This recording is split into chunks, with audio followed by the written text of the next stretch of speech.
Yes, yes, yes, yes, yes, let's go. Gundam is here, baby. Gundam is back.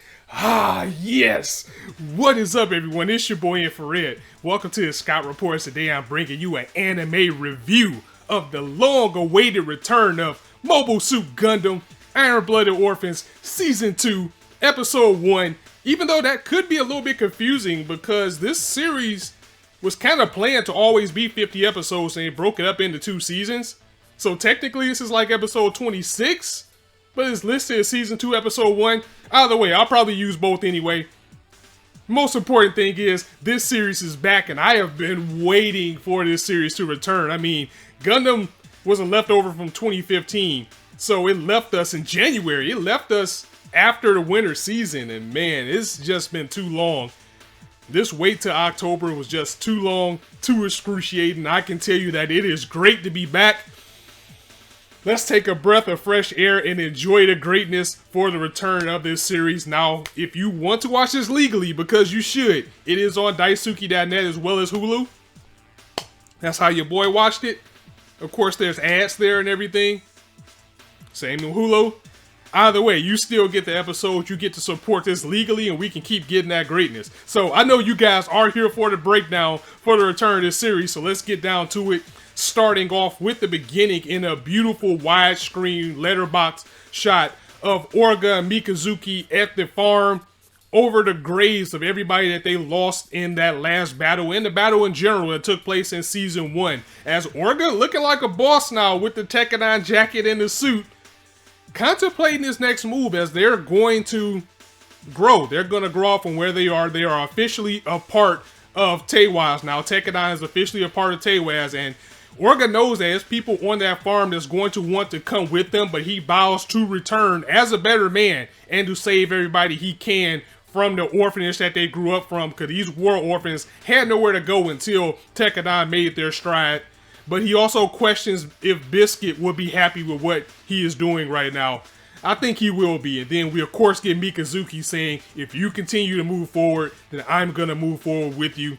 Mizuki, straight up ride or die boy. And got a little bit of promotion as Mikazuki is actually the commando unit leader of everybody that's out there, as I'm not sure how much of a time skip the series is taking over a whole, but people have clearly gotten older. Like Biscuit's 2 little sisters, those 2 twins, they've gotten, it looks like, a lot older. So I would probably say at least 2 years has passed as we are in a time skip and we start off on this new journey for Tekkadan and Iron-Blooded Orphans in general. Now, just to warn you guys that Gundam videos with me are going to be long. I'm sorry. It's just one of those things. It's a war series. It's a political series. And there's a lot of things to chew in to that I don't want to skip. So it's going to be a while. And I apologize for that.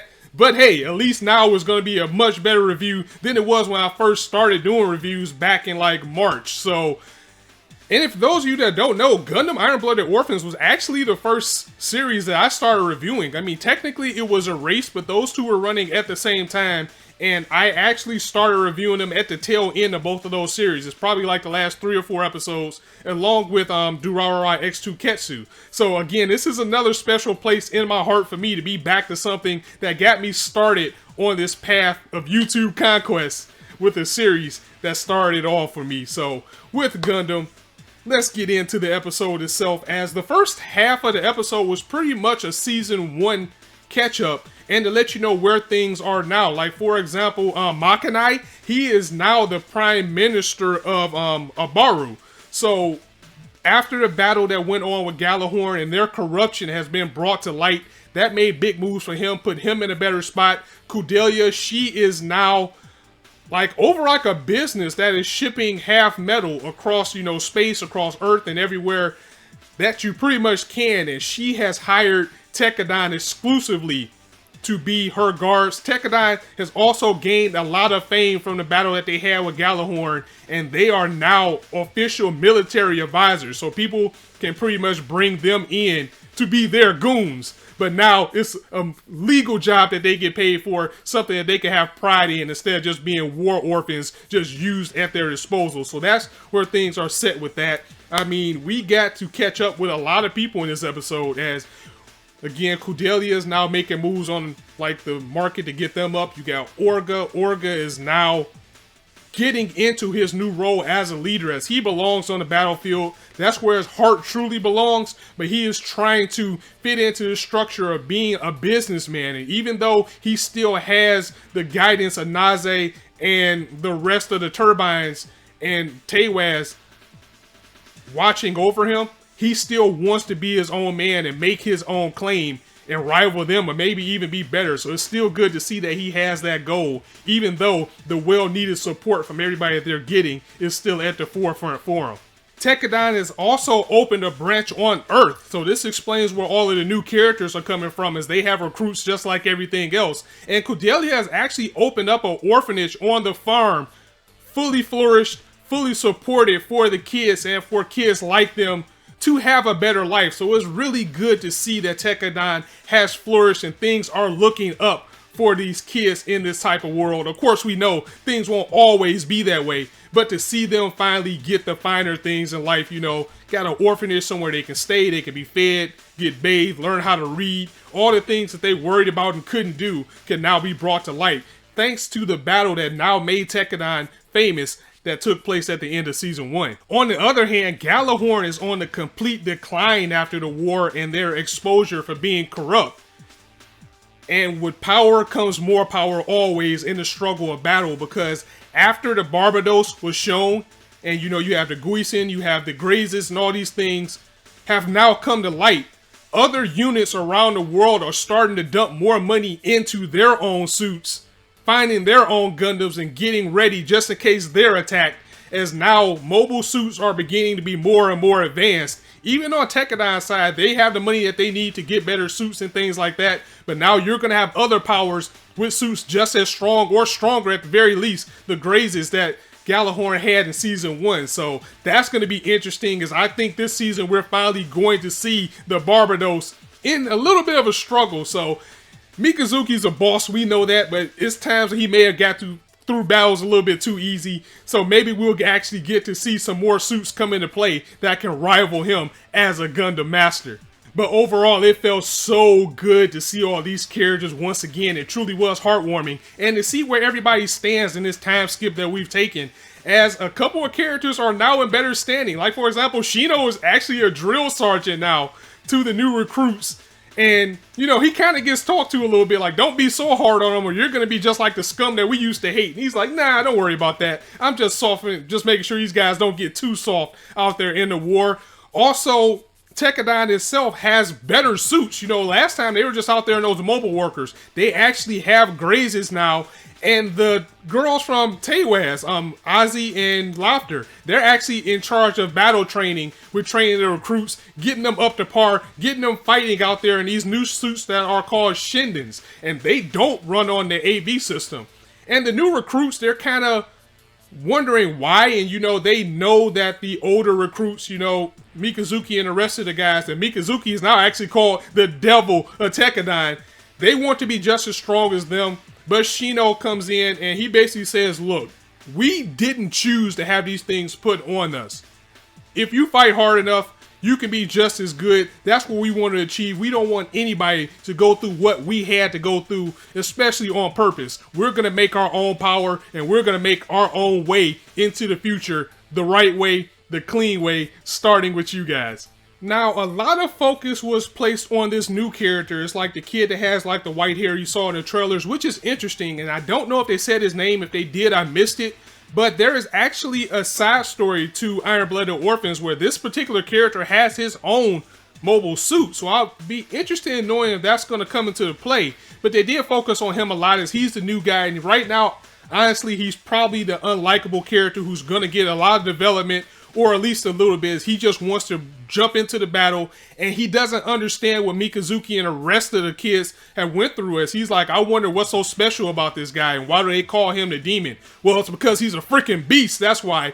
And they even tell him, look, you don't know the real Mikazuki, as he is this war-torn, battle-tested kid, but deep down, he really is a good kid. So I hope he does get to see that. I hope he isn't one of those brash people that are going to get people killed.